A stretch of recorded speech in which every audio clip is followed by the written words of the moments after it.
Hi guys, today I'm going to answer 20 questions about reading. My husband made this list for me. He asked AI to make questions for me about reading, questions for a new writer about reading and their reading journey. I'm going to answer those questions to the best of my ability.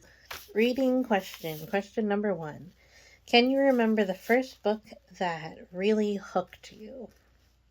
One of the earliest books I can remember reading that is definitely a book that can hook you is Sideways Stories from Wayside School by Louis Sachar.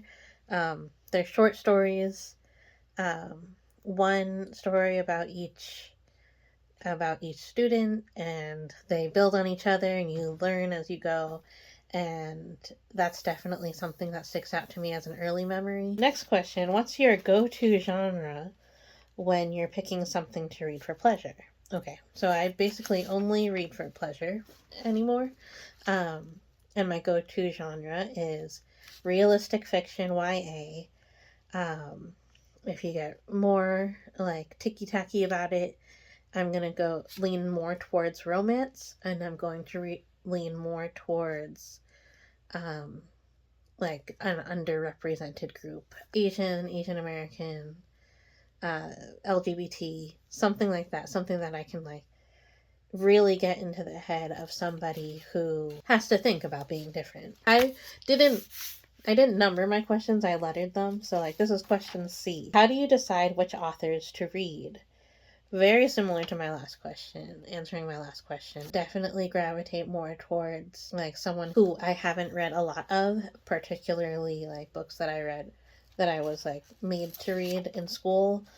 So definitely more women authors, younger women authors, uh, certainly non-white women authors, not American women authors is going to be really big. But I do like to read all sorts. I think I do read more women than men, but I definitely don't rule men out. It's definitely going to be like a more realistic fiction. YA is going to be the main uh, thing that I look for. And if there's an author that writes that, then I want to read that. D. Are there any authors you'd consider as significant influences on your writing? So definitely Louis Sachar. The Sideways Stories series, all of that, the Wayside School series, that definitely made me like feel like as a writer you can be a little irreverent, you can be a little bit fun and a little bit silly, and I love that. You can also like really easily get into the mind of a child or like a adolescence, and Louis Sachar did that with other books like Someday Angeline and Dogs Don't Tell Jokes, and There's a Boy in a Girl's Bathroom. That was definitely a huge influence, of course, by Really Cleary. There's a little bit there with the same thing, like being a little bit irreverent. And then Judy Blume. Huge influence on me. I watched her masterclass. I definitely recommend it if you are an aspiring YA writer. E.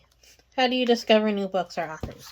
The library. So there's certainly going to be some influence like from BookTube. I know I've heard a lot of people talking about this book better than the movies. I heard people talk about it, and then I remembered hearing about it when I went to a book that I recently liked reading from my library website, and I clicked on the like recommended, and this came up on recommended. Same thing with this book that I just got. Haven't read it yet. Don't know if I'll love it or not, but I probably will. And it came up under a recommended for off of one of the books that I just recently read. So library website's very good. I also will go straight to the YA section, see if a cover or a spine catches my eye. I will check for romance or realistic fiction. Double points if you have both stickers, the realistic fiction and romance. Question F. Is there a particular time or place you prefer to read? So I've been reading a long time. I used to always just read in bed. And then, like, I would do a lot of reading in the car or, like, on the bus and on the train and stuff. I don't do that much anymore. But I definitely read in the bathroom. I don't read in the bathtub that much because that's, like, so messy, but, like, I wish there was a really easy way to read in the bathtub. There was one, like, really excellent summer that I had probably, like, after, like, 7th grade or something, and there was a hammock, and I read in that hammock every single day. Just because sometimes I'm not always, like, thinking about reading that much. I have a book in the bathroom by the toilet, and I have a book next to my bed. And, like, that's where I'll read. I almost will never read anywhere else. Gee, what's a book you think everyone should read at least once? I don't think that I have an answer to that. Everyone's so different. I don't think there's, like, one book that, like, hits for everybody. I don't think I have one.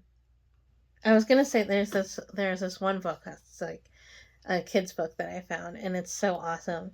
Like, there's this girl on a swing, and she's like her mom or her dad is pushing her, and she's like, higher, higher, and then, like, they keep on pushing her higher and higher, and she keeps on going higher and higher, and then she gets really, really high, and then she high fives an alien. If, like, I think you should read that book. But, like, otherwise, just, like, find a book that hits for you, something that works well for you. Question H. Have you ever reread a book? Of course, I've reread a lot of books. One book that I remember rereading a lot when I was, like, younger and impressionable was Piano Man by Joyce Sweeney.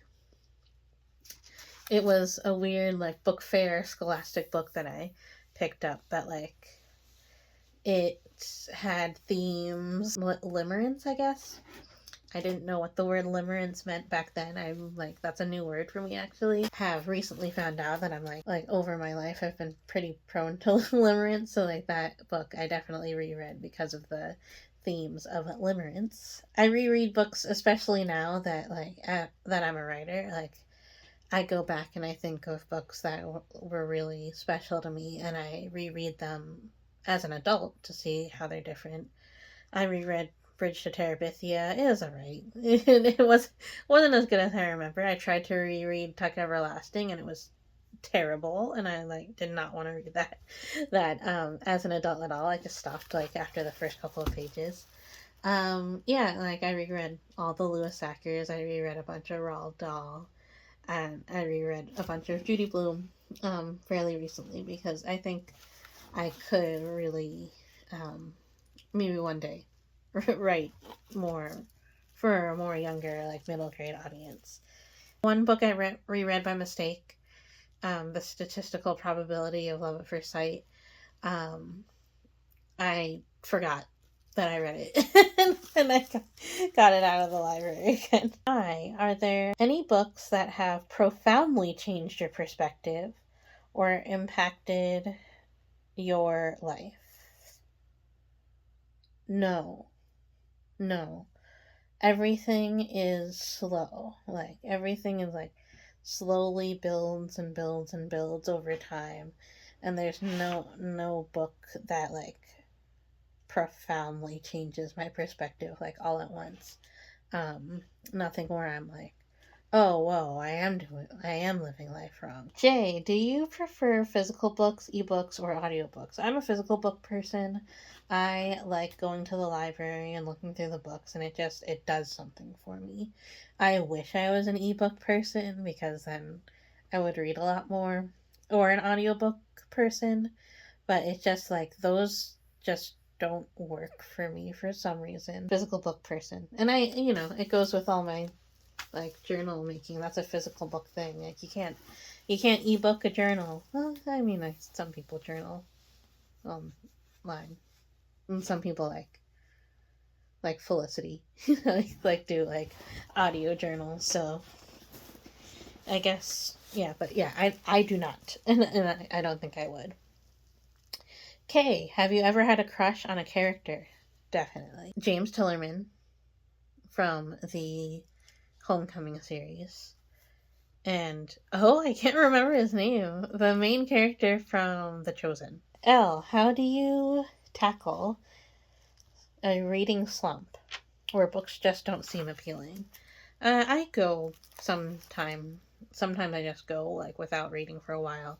Sometimes I just don't feel like it, and I listen to myself. Like, I listen to my intuition, and like if I feel like reading or if I don't feel like reading, because sometimes the draw to read is very, very strong, and like I want to not do other things, and I listen to that. I think when I don't feel like reading, it's totally fine. Sometimes I feel guilty because like some books I have out from the library and it's like renewed like 3 times, and I just haven't felt like reading it, and I feel guilty about that a little bit. If you feel like it is clinical that you're not reading, you're not doing things that you enjoy doing, and it might be like a mental health issue, sometimes I just read out loud, and like my husband just like kind of listens and like doesn't fully listen, um or do it first thing in the morning, or like only do it when you're going to the bathroom. Sometimes that's the only way that I'm going to read in a day. Don't make yourself read a whole chapter. Read like a couple of paragraphs. And like that's what I would do. What's your opinion on reading multiple books at once? I do it a little bit, not much, but I do it a little bit, especially if I'm reading a graphic novel and a standard novel at the same time, because they're like so different. Or if I'm doing a nonfiction and a fiction, like a more of like a how-to book. But I am not against it. I just don't do it that much. And how important are book covers and titles in your selection process? Very important. Oh, is there a book you regret reading or one you couldn't finish? Oh, there's tons of books that I don't finish. I don't force myself to read if I don't jive with a book. A couple of books that I got like during the pandemic, I kind of regret buying them. I wasn't going to the library at the beginning of the pandemic, so I just purchased books and got them delivered, and then I didn't like them. So I was like sad that I bought them instead of just getting them out of the library. But like I just stopped reading them. Like if there's one that's like too heavy-handed about like certain subjects that I don't like, then I'm not going to read that. There's not a book that I can think of that I dislike so much that I remember the title of it. P, do you participate in book clubs? I don't, but I am part of a bookish Discord group. Q, how do you balance reading for pleasure and reading for your work or research? Like, I am not researching something if it's not for pleasure. Very poorly, I guess, or like I've decided that that's not part of my balance. Are there any under the radar authors you think deserve more attention? I do like Caitlin Detweiler. She's Danny Tamborelli's wife, and I like her, but she hasn't written anything recently. Yes, so what's a recent book that's exceeded your expectations? Oh, okay, I think I have two. The one is Boys I Know, I think it was called. Anna Gracia. The cover of the book was kind of cheesy, but it came up a lot on my recommendations. She Gets the Girl. That was, I don't remember who was that by, Rachel Lippincott and somebody else. So that one was like really like kind of predictable, but then there's like B stories that were so good. Those both definitely exceeded my expectations. I wasn't sure I was going to relate to them much at all. Last question. How do you feel about adaptations into movies or TV shows? I'm positive. I like it. I can get excited about TV shows that or movies that come from books that I've read. I think that it is inspiring to a lot of authors. I know when I write, I can imagine my writing as a movie, and I think that helps me to write more. So I have no problem with it at all. I I'm never like, oh, the book was better than the movie. They should have never done that. They made a huge mistake.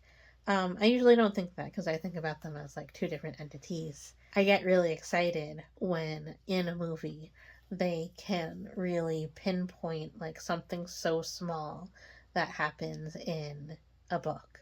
Like in The Sisterhood of the Traveling Pants, in the movie, they showed um, Blake Lively. I can't remember their character name, but she like took her ponytail out, and I was like, oh my god, I remember that from the book. So like I really enjoy that. I think more and more nowadays the authors are actually there in the movie making process and the TV making process. So I think it's only good. But I hope authors are not burning themselves out to do things like that. Yeah, so those are my answers to my questions about reading. Let me know if you have any questions for me about reading or about my reading journey. I'm going to be making a video about my reading journey really soon, from when I first started reading till now. I'm going to go through all of it. So stay tuned for that one. Uh, Please subscribe if you're watching this video and you haven't subscribed yet, and hit that thumbs up if you liked this video too. That helps me out a lot. Thank you so much for watching this, and I will see you next time. Bye!